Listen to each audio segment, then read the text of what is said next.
a special episode of Sound Off Extra here on the official YouTube channel for the Solomonster Sounds Off Wrestling Podcast, which you can listen to each and every weekend on the Solomonster.com, Stitcher Radio, or in iTunes. And we also have a free app in the Google Play Store for those of you with Android devices. So lots of different ways to stay plugged in with the Sound Off each and every week.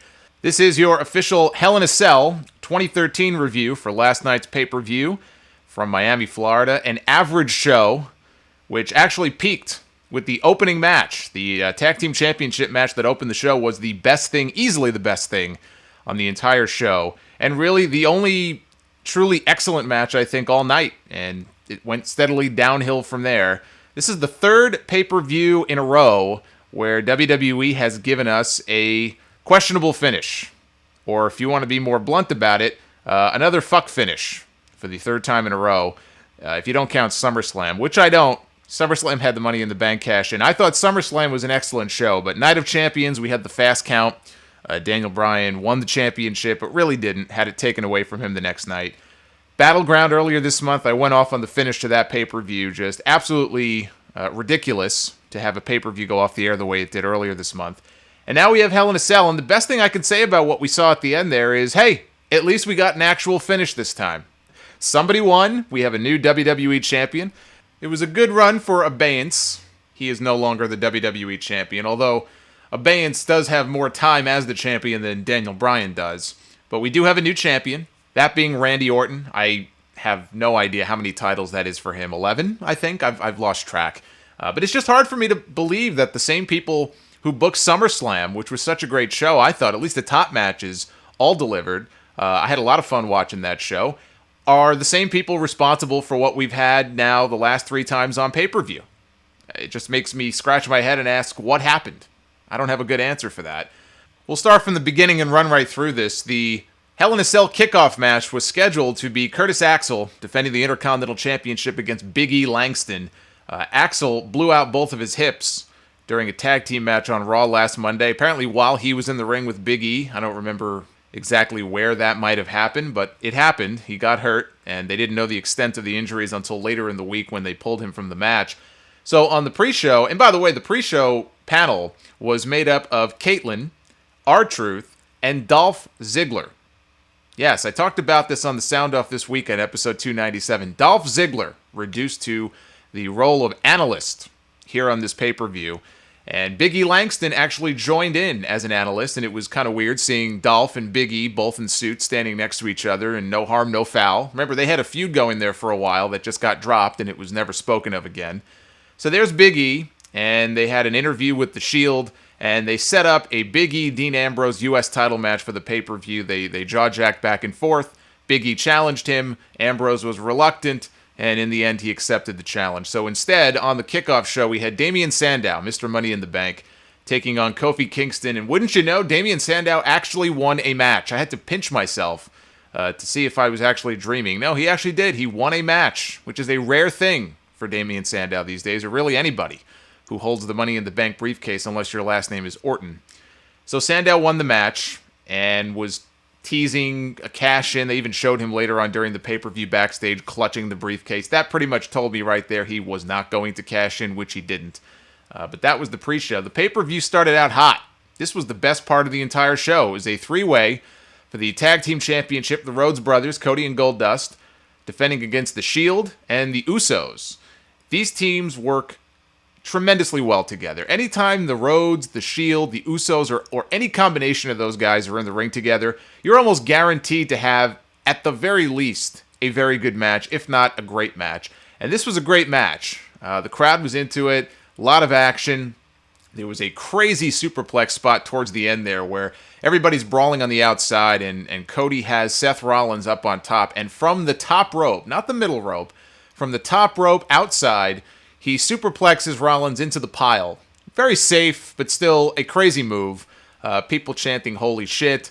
And the match ended with Cody delivering a crossroads to Seth Rollins, who is, in my opinion, he has replaced Dolph Ziggler as the best bumper in WWE. If there's any move I'd love to see Seth Rollins take, somebody brought this up on our Facebook page at facebook.com/thesolomonster. What move would you love to see Seth Rollins take? I would love to see a Stone Cold Stunner. That's what I would. I would love to see Rollins' reaction to taking a stunner from Steve Austin one day. He made the Crossroads look like $1 million. Second time now. It was very similar to the finish in their Battleground match. And Cody got the pin. The Rhodes brothers retained the tag team titles. Happy to see that. I think they should keep the belts on them for a while before they do the inevitable split, which I'm sure is coming sometime before WrestleMania. Best thing on the entire show. I have nothing bad to say about this. Unfortunately, it was all downhill from here. The Miz was out next for an impromptu segment on the pre-show. He went to Vicky Guerrero and told her he wanted a match with Bray Wyatt. And Vicky said, "You're not medically cleared." Miz said, "That's fine. Just because I'm not medically cleared to wrestle doesn't mean I can't fight." So he came out to challenge Bray Wyatt to a fight. Lights went out. And when they came back on, Bray was on the Titantron, but in the ring was Harper and Rowan. They attacked the Miz. And suddenly out comes Kane. Kane is back. He's done filming his movie. Comes out, takes out Harper and Rowan. And after taking out the Wyatt family, for whatever reason, Kane decides to chokeslam Miz. And he lays out the Miz. See, even Kane hates the Miz. People think I'm crazy when I talk about the Miz, but I don't know anybody who likes the Miz. Kane just beat him up for the sake of beating him up. He probably took one look at him and said, I don't like this guy. And left him laying, I'm sure, somewhere back in Ohio at home on his flat screen. Miz's father was cheering like a madman.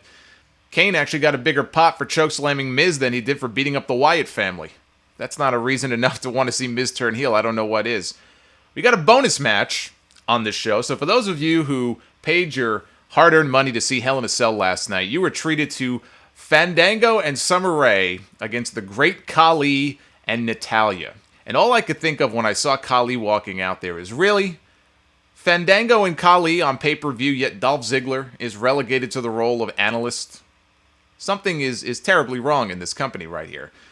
It was Summer Rae's first match and her first win on the main roster, so good for her. I actually enjoy Summer Rae's work on NXT. I don't know how many people actually watch NXT from week to week. She wrestles a hell of a lot more on that show than she does on Raw or SmackDown. She's not bad, and she's actually quite vocal when she's in the ring, and her facial expressions, she's actually not bad at all. So it's good to finally see her getting some ring time here. Poor Natalya, I guess. Natalya was seemingly poised to challenge AJ just a few weeks ago for the Divas Championship. They even did a little stare down between them. I think they were both on commentary on Raw one week. And by the next week, it's like the whole thing was just forgotten about. They moved on to the Bellas and Brie challenging AJ for the title. I thought maybe that was just an interim thing to build up AJ, and then they'll come back to her and Natalya, but they've certainly not hinted towards that at all. And Natalya had to take the losing fall here to Summer Rae. But I never want to see Fandango and Khali in the ring on pay-per-view ever again. And come to think of it, I don't need to see it on free TV either. This was total filler, this match was. Big E Langston and Dean Ambrose for the United States Championship. Really lame finish here. Ambrose got himself intentionally counted out and left with the belt. Both men got busted open on a clothesline spot. Langston got busted under his right eye, Ambrose under his chin. Both needed stitches when the show was over. We got more blood here in this random undercard match than we did in either one of the Hell in a Cell matches on this show. Think about that. After the match, Langston laid out Ambrose with the big ending, which still looks awful. I do like Big E as a babyface. He just needs a new finisher. But you know what? For a big guy, he's got this explosiveness and this quickness about him. I think he could really be something down the road if they don't give up on the guy like they have others. You know, they've had other guys that they start to get a big push and then they're just forgotten about. And hopefully Big E does not fall into that category, because I really do think they've got something there. But to me, it was just kind of funny. Axel's hurt, so essentially all they did was they substituted one championship that means nothing for another championship, and they put him in the U.S. title match instead. CM Punk against Ryback and Paul Heyman. It was supposed to be Ryback and Heyman, a 2-on-1 handicap match inside Hell in a Cell. Didn't quite turn out that way. Paul Heyman came out on some sort of, not a forklift, like a scissor lift, I guess they call it.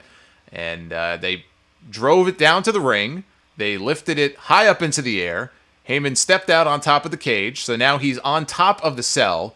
And that's where he stayed for the entire duration. Not one time did he climb down, not one time did Paul Heyman ever enter Hell in a Cell, which I thought was the whole point of this whole thing. I guess they were going for the visual of Heyman on top of the cage, and it's always a cool visual, I guess, when there's somebody on top, or at the end of a pay-per-view, whoever the winner is climbs to the top and poses on top of this giant structure. I think it would have been more effective, though, if, Paul Heyman has been tormenting CM Punk now for months. And especially if this was the blow-off, and this certainly felt like a blow-off to this feud, I would almost think that it would have been better for Punk to beat Ryback, take him out somehow so he's out of the picture, and with Heyman trapped inside the cell, scratching and clawing, trying to get his way out, going by the door, begging the referee to open the door, and just Heyman being trapped inside like a wet rat. But they had other plans. Heyman just stood on top the whole time. So it was CM Punk and Ryback one-on-one inside the cage, an exact replica of the main event we had a year ago at Hell in a Cell, where it was also Punk versus Ryback in the cell, only this time the roles were reversed in terms of who's playing the babyface and who's playing the heel. About 10 minutes into this match, I think I saw a tumbleweed blow by. This was a boring match. It picked up really only in the last couple of minutes. Punk delivered a flying elbow off the top rope to Ryback through a table. And a short time later, he got Ryback up on his shoulders. GTS, 1, 2, 3. Just like that. And so Ryback, here's the deal with Ryback. Anybody who's listened to my podcast week to week knows my thoughts on what WWE has done with the Ryback character over the last several months. And I've been saying this for months, and I say it again now. Ryback is done for. Okay, they clearly have no faith in this guy. I've been saying it for months. The Ryback character died a long time ago. His momentum stalled after that loss to Punk in the cell a year ago when he got low-blowed by Brad Maddox, the referee, and then he got pinned for the first time. But to me, the nail in the coffin for Ryback, besides all of the pay-per-view losses, which was a complete joke all by itself, I think aside from a win over Chris Jericho at Money in the Bank, the guy couldn't buy himself a pay-per-view win for close to a year, an entire year. Besides that, his fate was sealed at this year's WrestleMania, when Mark Henry literally fell on him and pinned him. And I was in the stadium for WrestleMania this year in New Jersey. Ryback had a lot of momentum. People were actually very excited to see him get Mark Henry. Can he get Mark Henry up on his shoulders, march around the ring with him, and deliver shell shock? And when he picked up Mark Henry for the first time that night, people were standing up. They were going crazy. It was like this really cool thing. It was kind of similar to when Brock Lesnar picked up Big Show for the first time on his shoulders for the F5 at Survivor Series back in 2002. And people were going crazy. And all of a sudden, Mark Henry just falls on top of Ryback and pins him. 1, 2, 3. And it was like sticking a pin in a balloon. The crowd got so deflated. It was such a stupid finish, made to look even more stupid the next night on Raw. I know they had Mark Henry in a match against John Cena, but the next night on Raw, they set up Ryback as the #1 contender for the WWE Championship. So explain to me, hindsight being 2020, what was the point of Ryback losing the way he'd lost at WrestleMania? They build up WrestleMania as being this big show, the showcase of the immortals, and everything you do at WrestleMania will live on forever, blah, blah, blah. And that's Ryback's big performance?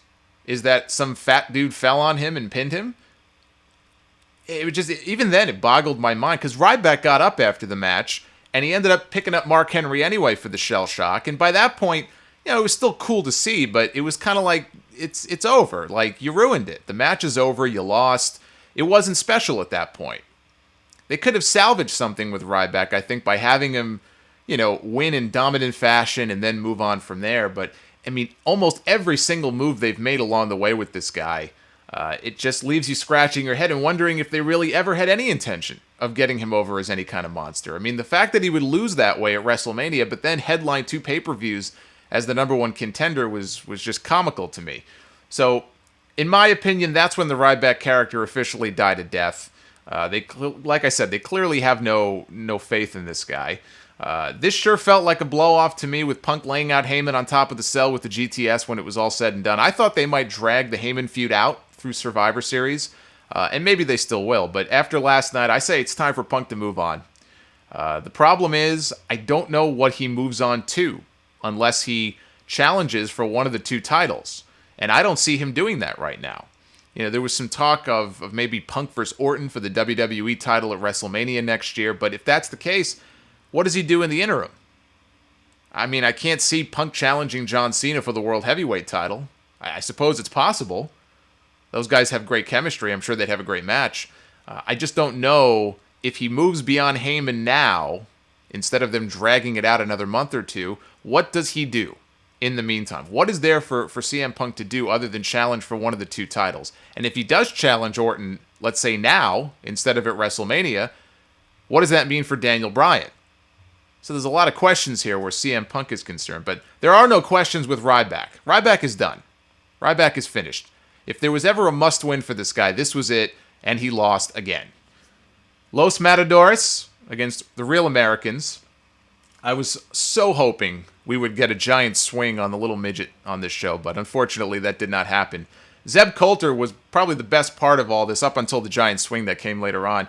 He cut a hilarious promo on the Matadors before the match. He talked about how they belong in a cell, only it's not hell in a cell, they belong in a jail cell because they're here illegally. And he said the same is true for 80% of the people here in Miami. And really, I think he was being generous with that 80% figure. It's probably closer to like 95, let's be honest. Cesaro used the giant swing, I believe it was on Epico, I want to say. So which one is he? I think he's Fernando. Who cares? The point is, it was awesome. He swung him around. I counted 28 times. Some other people got 29, 30. It was awesome. I got dizzy just watching it. The Matadors, however, they came back. They got the pin on Jack Swagger with some new finishing move. I don't know quite how to describe it. Maybe they just use it on Swagger because he's a bigger guy. And that other move they were using, they'll keep using that on smaller guys. Cesaro took a Hurricane Rana after the match from El Torito, which looked completely ridiculous. He looked totally foolish selling this move. For some reason, it looks fine to me when Heath Slater takes a bump for the little guy, but watching Cesaro do it, not so much. And Torito then gored Zeb Coulter out of the ring, and the Matadors stood tall, still undefeated. Then it was time for the World Heavyweight Championship match. Alberto Del Rio defending against the returning John Cena.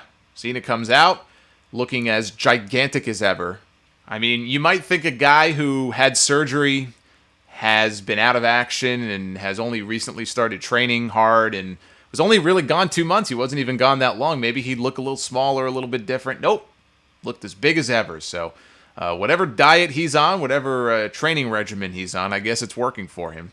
They had a good match. I can't really say it was bad, but it wasn't overly exciting. It was good. It was a good match. It was probably like every other Cena Del Rio match we've ever seen. And Cena gets the clean pinfall win with the attitude adjustment. 1, 2, 3, just like that. New World Heavyweight Champion. No cash-in from Sandow. No cash-in tease or anything like that. And I didn't realize this until after the show, but John Cena, for those who care about this sort of thing, is closing in on Ric Flair's record of 16 world titles. I know Ric Flair realistically won a lot more than 16, but 16 is a recognized number they go by. And John Cena now has 11 WWE Championships and 3 world titles for a total of 14. So he's only 2 away from tying that glorious Ric Flair record. I have to say, I always thought Triple H would be the one to break it.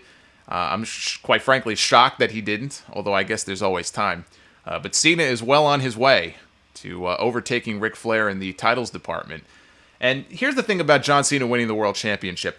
It doesn't bother me that much for a couple of reasons. Number one, Alberto Del Rio, he's a good wrestler, but he does nothing for me. He does nothing for me as the world champion. I talked about it on the Sound Off this past weekend. He's about as exciting as watching paint dry. Okay, he can be very aggressive and he can lay it in there. He's not one of these guys that's going to throw a punch and make you groan like Mr. Anderson did on Impact the other night, where you just want to pick up the phone and call Bret Hart and just beg him to go teach this guy how to throw a punch. Like, Del Rio is a very believable looking wrestler, but he's boring. There's really just no appeal to the Del Rio character, and everything that was kind of cool about him, they've stripped away from him. No more cars, no more Ricardo, who was a big part of that act. And you see it now that Del Rio is by himself. Ricardo was a big part of that whole package there, and they've stripped all of that away. So I don't really care that Del Rio lost the championship. I think it was beyond time for him to drop it. I would have preferred that he drop it back to Dolph Ziggler instead of having Ziggler up there in a suit watching the match. You know, you can build on the history. Del Rio took the title from Ziggler. He crushed his dreams. They could have done a story where Ziggler has to work his way back up and challenges for the championship, but they didn't do that. The other reason it doesn't really bother me that much, if this is the direction they're going in, and I have no idea, but I've talked for a long time about how useless the World Heavyweight Championship really is, and how it's time for them to unify those two titles. Have a unification match, have one singular WWE champion. And maybe the idea is that now that Cena is the world champion, in theory, he'll bring some prestige. He'll make the world title maybe mean something again, instead of people looking at it as a joke and having it defended in the opening match of some shows. But maybe they're going to build it up so that at WrestleMania or some other show coming up soon, they can have a unification match. And if that's the idea, I'm all for it. I'm all for it, because to me, that's long overdue. AJ Lee defeated Brie Bella to retain her Divas Championship. My trusty Diva stopwatch had this clocked at 5 minutes 33 seconds, which I think is pretty much average for a Divas match on pay-per-view. On TV, this would be a super long match. They did a spot here, which I'm sure is going to play into something, where Brie inadvertently nailed her sister Nikki with a knee. Nikki was outside the ring, and she may have gotten up on the apron or something, but Brie went to deliver a knee to AJ. AJ moved, and Brie nailed her sister instead. There's been some reports online that they're going to be doing a Bella Twins breakup. I don't know how that may affect John Cena and Daniel Bryan, if they're going to bring those two guys back together and they'll be part of some feud between the girls. I don't know. But it certainly looks like they're going in that direction. Nikki didn't appear to be angry at her sister or anything after the match. But if this happens another one or two times, I'm thinking that probably will be the case. They had a segment. This probably was the second best thing on the entire show. So the Primetime Players are backstage. They're playing WWE 2K14, the new video game, which is out this week. And out of nowhere is Bob Backlund. Bob Backlund comes in, and he's ranting and raving like crazy psycho Bob, like only he can do.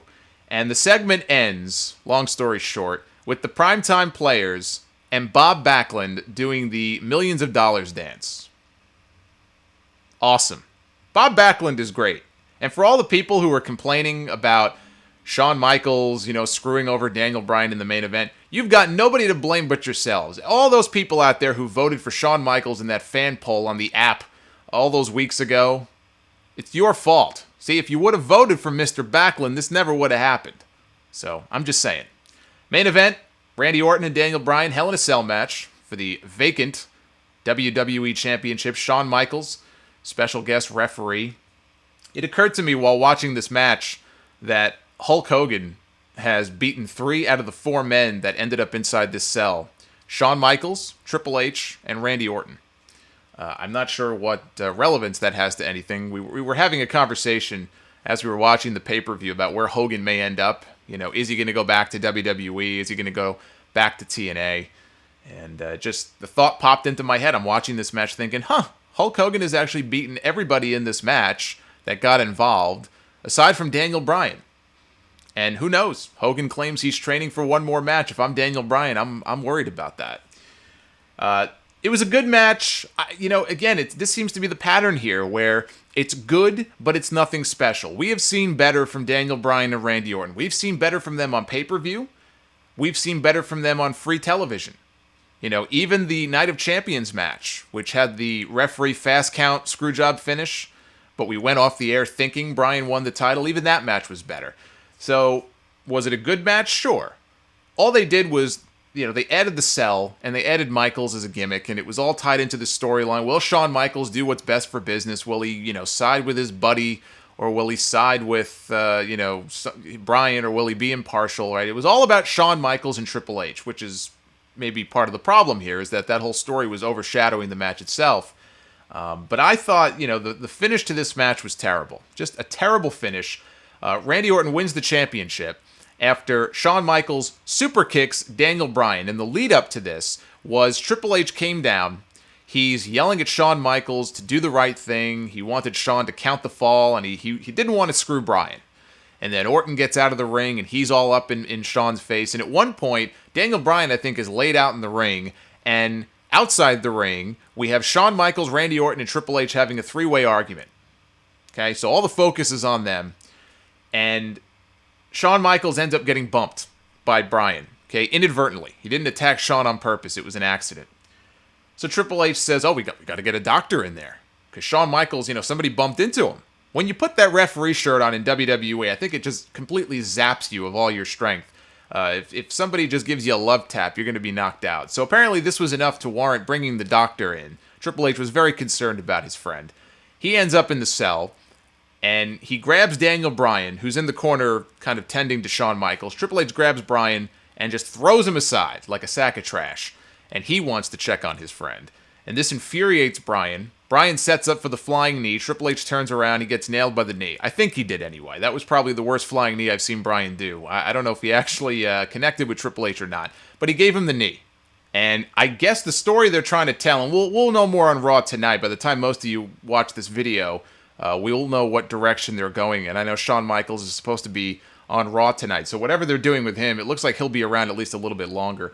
I assume it's that, he saw Bryan knock out his friend, and it was retaliation for Bryan attacking Triple H, so he kicked Bryan in the face. Shawn looked all conflicted about it. It wasn't a Shawn Michaels heel turn. I can almost excuse it if it was, if they were going to just go full-on heel with Shawn Michaels, which they're not, and they shouldn't at this point unless he's going to wrestle again. It was just this, BS, I feel so bad about what I did. I feel so conflicted. Yawn, gag, snore. That was my reaction to the end of this match. Orton goes over. He pins Bryan 1, 2, 3. He's the new champion. And it's amazing to me to see how badly they have blown that clean win that Bryan got over John Cena at SummerSlam. Not too many people can say that they've beaten John Cena as decisively as Daniel Bryan did at SummerSlam. He is part of a very small elite class. And you would think that they would capitalize on that. And they would continue to, boost up Bryan and make him legitimate in the eyes of the fans. Because there are fans out there who still don't look at Bryan as a top guy. They're actually buying into this whole storyline. They subscribe to what the Triple H character is saying on television every week. He's too small and this and that. You're a B+.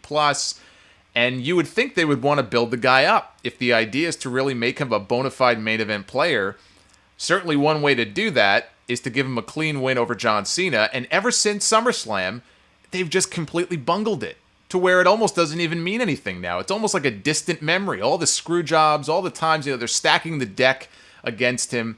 And I get that. If that's the story they're telling, they want this guy to persevere, right, through all of this crap. All the screw jobs, all the handicap matches, all the beatdowns, all the insults.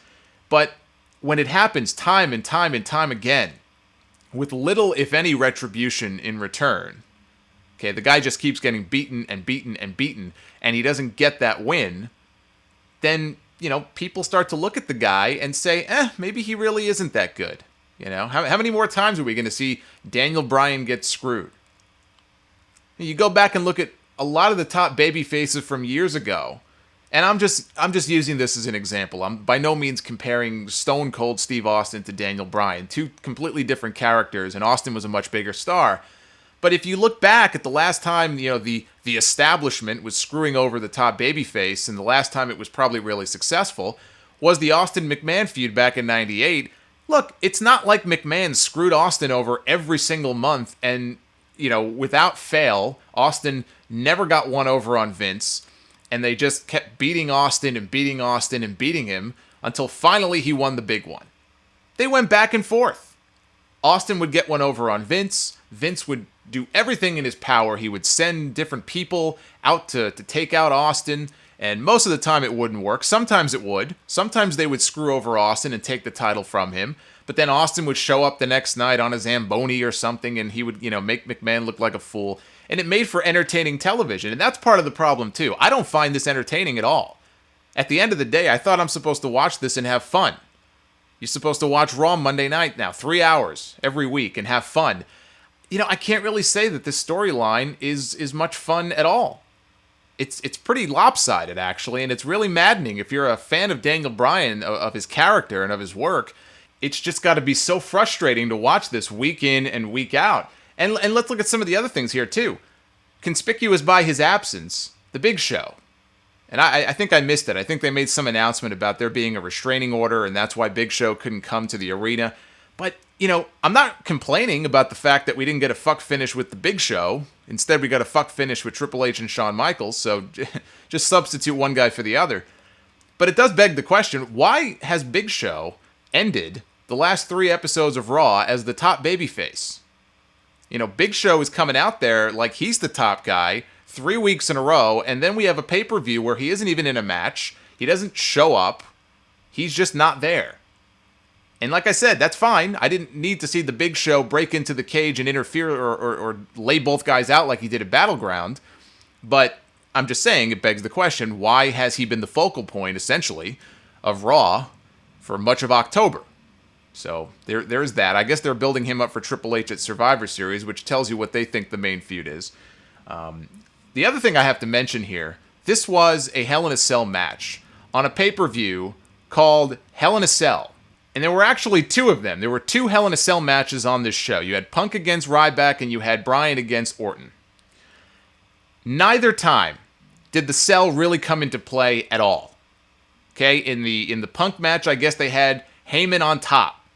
And what they did with Heyman didn't really come until after the match was over anyway. They had Punk climb and he laid out Heyman. Fine.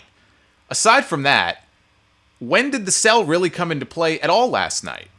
You know, traditionally the Cell is used to keep people out, right? Or keep people in some cases. You go back to the first Hell in a Cell match. Shawn Michaels and The Undertaker.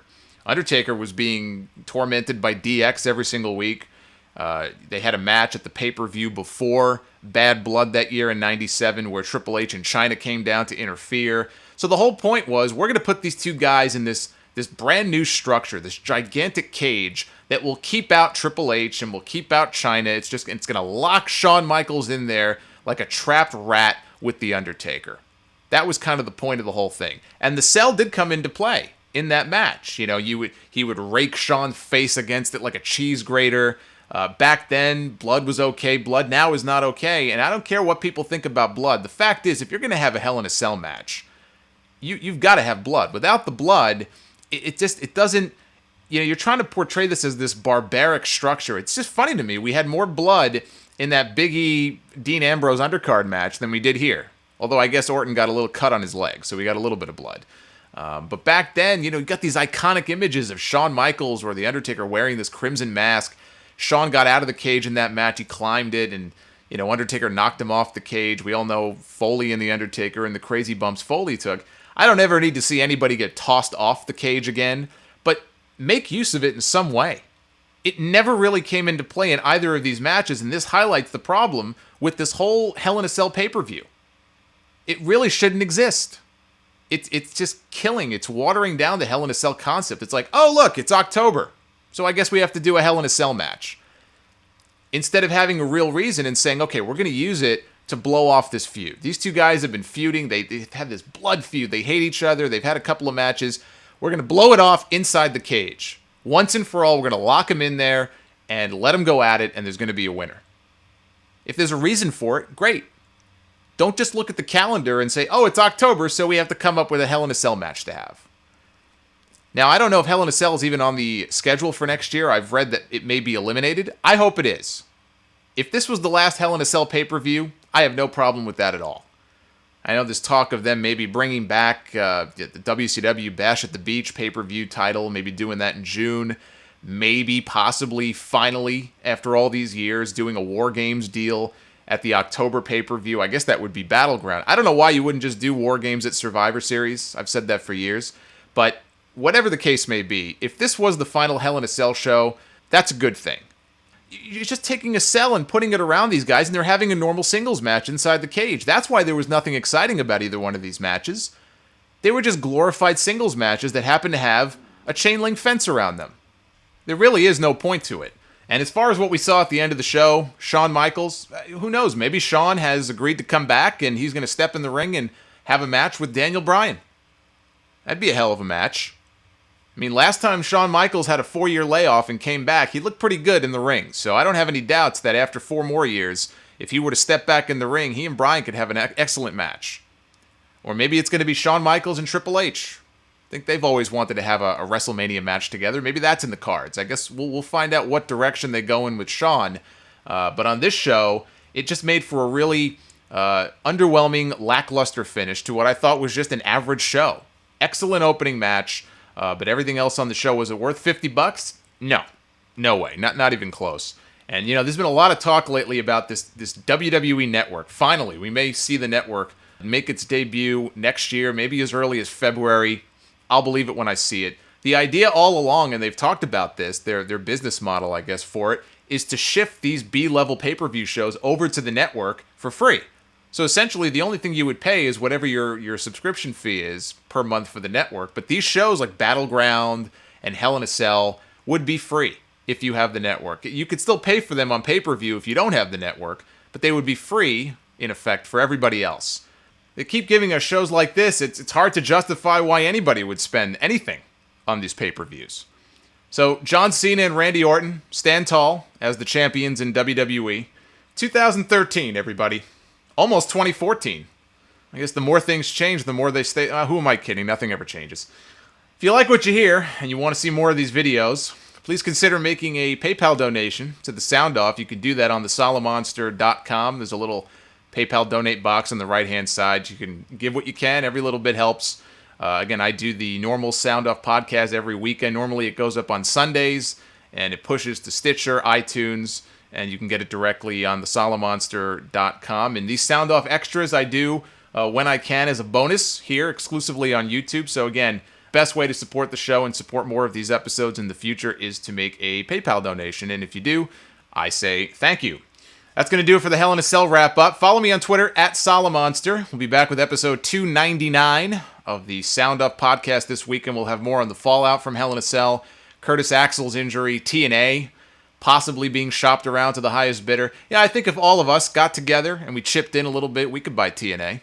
We could turn that company around. We'll have that and more this weekend. Until then, be well, stay safe. Thanks again for tuning in. We'll see you right back here next time. Take care, guys.